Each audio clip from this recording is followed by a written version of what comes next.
నమస్తే. నేను జీవి సత్యనారాయణ. ఈరోజు మార్కెట్స్ బాగా పడటం జరిగింది. ఎందుకు ఏంటిది అనే దాని మీద విశ్లేషణ.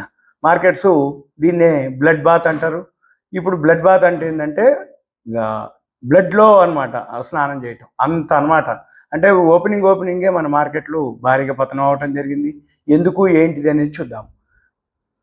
ఆదివారం మనకి ఈరోజు సోమవారం, ఆదివారం, శనివారం రాత్రి తెల్లవారుజామున ఇజ్రాయిల్ గాజా గొడవలు మళ్ళీ స్టార్ట్ అయినాయి. బంగ్లాదేశ్లో గొడవలు స్టార్ట్ అయినాయి. వరల్డ్ మార్కెట్లు బాగా ఫాలో అవటం జరిగింది. అమెరికాలో వడ్డీ రేట్లు ఫ్లాట్గా ఓపెన్ అంటే అన్చేంజ్ చేయడం జరిగింది లాస్ట్ వీక్. కానీ యుఎస్ జాబ్స్ డేటా రావడం జరిగింది. యుఎస్ జాబ్స్ డేటా ఏదైతే ఉందో ఆ జాబ్స్ లేవు అనమాట, తగ్గిపోయినాయి అనేది ఆ డేటా. దాంతో యుఎస్ ఎకానమీ రెసిషన్లోకి పోతుంది అనేది వార్తలు.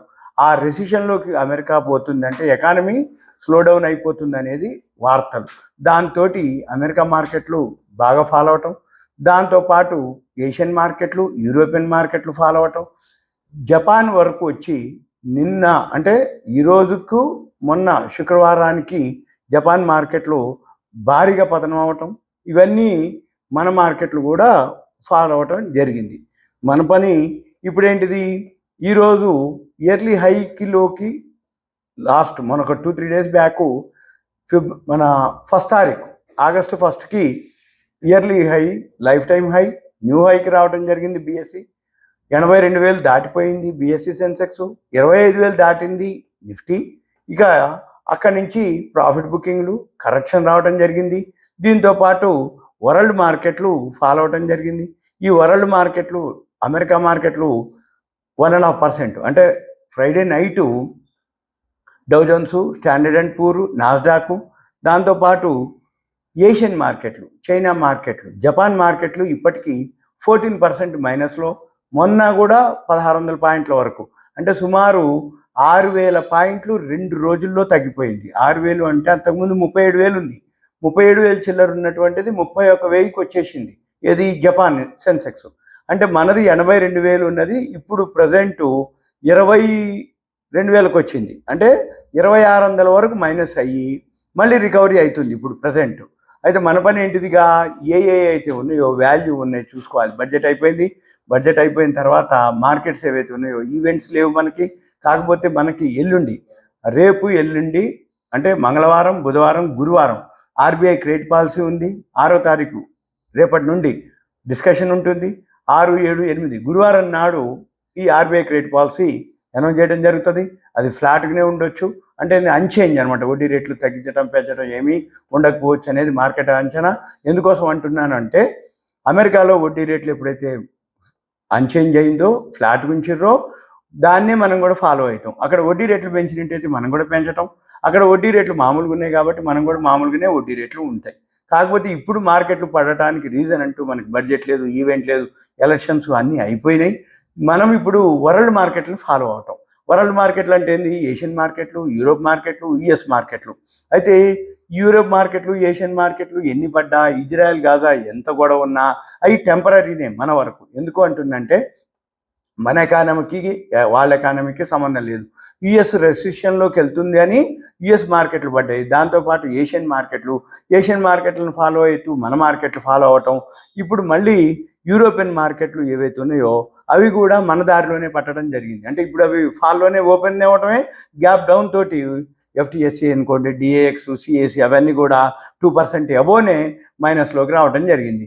ఇక తర్వాత మెయిన్ ఏంటిది అంటే, ఇప్పుడు రెసిషన్ అనేది, ఎకానమీ అనేది అమెరికాది ఒకటి. ఇక మనదేంటిది, ఆల్ టైమ్ హైక్ పోవటం, 82,000 దాటడం, 25,000 నిఫ్టీ దాటడం. దీంతో ప్రాఫిట్ బుకింగ్ అనుకోండి, కరెక్షన్ అనుకోండి, మనకంటూ ఈవెంట్స్ ఏమీ లేకపోవటం, ఏవైతే ఇవన్నీ జరుగుతున్నాయో అందుకోసం మార్కెట్లు పడుతున్నాయి. కాకపోతే మన పని ఏంటిది అంటే, ఇప్పుడు వాల్యూ ఉన్న స్టాక్స్ ఇప్పుడు కూడా పడతాయి. క్వార్టర్లీ రిజల్ట్స్ వచ్చేస్తున్నాయి ఆల్రెడీ. ఇవాళ 5వ తారీఖు, ఇంకొక 10 రోజులకి ఆల్మోస్ట్ ఆల్ ఎన్ఎస్సిలో ఒక 4,000 పైన ట్రేడ్ అవుతాయి. మనీ కంట్రోల్ అనుకోండి, ఎన్ఎస్సి అనుకోండి, అక్కడ డేటా ఉంటుంది. ఆ డేటా అంతా కూడా అప్డేట్ అవుతాయి. 6,000 కంపెనీల వరకు సుమారు. ఇవన్నీ కూడా రేపు 15వ తారీఖు అప్డేట్ అయిపోతే 16వ తారీఖు వరకు మనం కనుక ఉండగలిగితే, ఇప్పుడు కూడా ఆల్రెడీ కొన్ని వందల కంపెనీలు, ఇప్పుడు 700 కంపెనీలు లాభాల్లో ఉన్నటువంటివి వచ్చినాయి డేటా. మన పని ఏంది, ఇప్పుడు మార్కెట్ మంచిగా ఉంది కాబట్టి, మార్కెట్ బాగలేదు కాబట్టి మంచిగున్న కంపెనీలు కూడా ఫాలో అయ్యే అవకాశాలు ఉంటాయి, ఫాలో అయినాయి కూడా. మన పని ఏంటిదిగా, ఏవైతే ఫాలో అయినాయో వాల్యూ ఉన్నాయో అవి చూసుకొని మనం బయలోకి వెళ్ళాలి. ఇప్పుడు ఏదైతే ఉదాహరణకి ఈరోజు 80,981 శుక్రవారం క్లోజ్ అయింది. ఈరోజు 78,295కు లోకి రావడం జరిగింది. అంటే 80,981 అంటే 81,000, 81,000 78,300 అంటే ఎంత, 2,700 పాయింట్లు మైనస్లో ప్రీవియస్ క్లోజ్కి ఈ రోజుకి. మళ్ళీ ఇప్పుడు ఈ 78,295 పాయింట్ల నుంచి ఇప్పుడు 78,940లో నడుస్తుంది ఇప్పుడు మనం వీడియో చేసే టైంకి.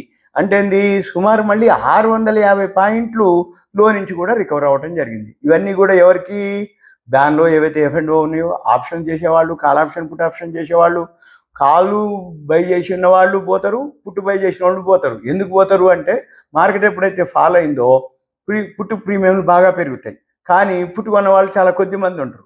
మళ్ళీ లేదు అనుకుంటే బ్యాన్లోకి పోతాయి. వాళ్ళు ఎగ్జిట్ అయ్యే లోపల కొంచెం రికవరీ అవుతుంది అనుకోండి, వెయిట్ చేద్దామని వాళ్ళు తీసుకోరు ఎక్కువ శాతం. ఇక కాల్ కొన్న వాళ్ళందరికీ కూడా ఆటోమేటిక్గా ఇక మార్కెట్ ఫాలో అయింది కాబట్టి ఇక చెప్పేది ఏం లేదు, ప్రీమియంలు అన్నీ కరిగిపోతాయి.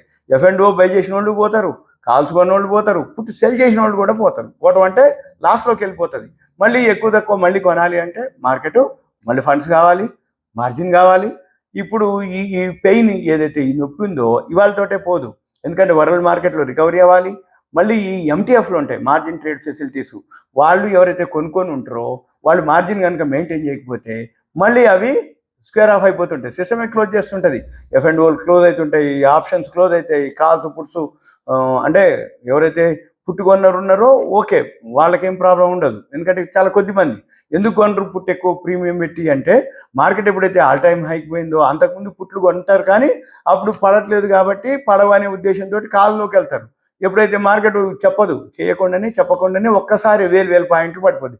మళ్ళీ ఇదంతా కూడా షార్ట్ చేయటానికి షార్ట్ జరుగుతూ ఉంది మార్కెట్లో, కాబట్టి మళ్ళీ ఇవన్నీ కూడా షార్ట్ కవరింగ్ ఉంటుంది. మళ్ళీ ఈ షార్ట్ కవరింగ్ ఏదైతే ఉందో, షార్ట్ బిల్టప్ అవుతున్నాయి ఇప్పుడు, తర్వాత షార్ట్ కవరింగ్ ఉంటుంది. షార్ట్ బిల్టప్ అంటే ఏంది, ఏమీ లేకుండా మ్యూచువల్ ఫండ్స్, HNIలు, high net worth individuals, foreign institution investors sell జోన్లోకి వెళ్ళారు, సెల్ చేస్తున్నారు.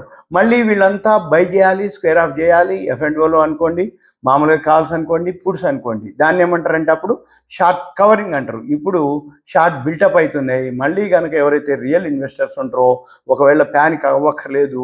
ఒకవేళ రేపు మళ్ళీ 2-3 రోజులు అయినాక మళ్ళీ షార్ట్ కవరింగ్ అయితే మళ్ళీ అప్పుడు వీలైతే అప్పుడు ఎగ్జిట్ అవ్వాలి. అంతకు మించి ప్యానిక్ అయ్యి అమ్మేసుకొని లాస్ చేసుకోవాల్సిన అవసరం లేదు అనేది. కాకపోతే వాల్యూ ఉన్న స్టాక్స్, ఇండివిజువల్ స్టాక్స్ ఇప్పుడు బాగా చీప్లో దొరుకుతాయి కాబట్టి హోంవర్క్ చేసుకొని అవి కొనుక్కోవటం ఉత్తమం, అంతే తప్ప వేరే విధంగా అనేది లేదు. ఇదంతా మీకు ఒక awareness, education, information, knowledge purpose. ఇంకా మీకు ఏదైనా డౌట్స్ కానీ ఏదైనా ఉంది అంటే మీ పేరు, ఏరియా, వాట్సాప్ మెసేజ్ పెట్టి నాకు కంటెంట్ రూపంలో మెసేజ్ పెడితే నేను మీకు గైడ్ చేస్తాను. ఇది మీకు ఒక నా అభిప్రాయం. మార్కెట్స్ ఇవి రికవరీ కూడా అవుతున్నాయి. ఇంకొక మళ్ళీ జనరల్గా ఇవన్నీ జరుగుతూనే ఉంటాయి మార్కెట్లో, ఎందుకంటే ఎప్పుడైతే బాగా పెరుగుతాయో బాగా పడే అవకాశాలు ఉంటాయి. దీన్నే అతి సర్వత్రా వర్జయేత్ అంటారు. అంటే ఎప్పుడైతే బాగా పెరుగుతాయో అది వినాశనానికి దారితీస్తుంది. అంటే బాగా పెరిగినాయి కాబట్టి బాగా పడతాయని అర్థం, సింపుల్గా, అంతకుమించి వేరే ఏం లేదు. ఇప్పుడైతే ఆల్రెడీ మార్కెట్ మళ్ళీ ఒక 600 పాయింట్లు రికవరీ కూడా అయింది లో నుంచి. ఓకే, సుమన్ టీవీ ప్రేక్షకులు ధన్యవాదాలు, థ్యాంక్ యూ, సెలవు.